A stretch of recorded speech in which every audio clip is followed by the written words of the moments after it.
Naaresto ang isang minor de edad at 3 pang sospek sa isinagawang drug operation ng mga tauhan ng Station Drug Enforcement Unit ng Muntinlupa City Police Station sa kabanan Southville 3, Barangay Poblasyon, Muntinlupa City, bandang alas 10:30 kagabi.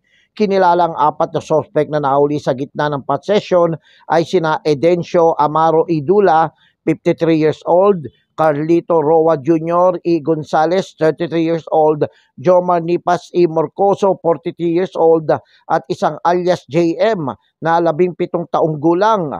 Nakumpiska naman sa mga sospek ang isang heat-sealed transparent plastic sachet na naglalaman ng puting crystal substances na hininalang shabu at tinatayang aabot sa humigit kumulang 2 gramo ang bigat na nakumpiskang hininalang shabu at aabot sa halagang 13,600 pesos.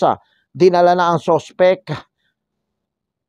ang mga sospek sa Muntinlupa City Police Station Drug Enforcement Unit para sa dokumentasyon at tamang disposisyon para sa mga reklamong paglabag sa Section 11, 13, and 14 ng Article 2 ng Republic Act 9165 o paglabag sa Dangerous Drugs Act of 2002. Ako, si Jojo Sikat, walang inaatas ang balita.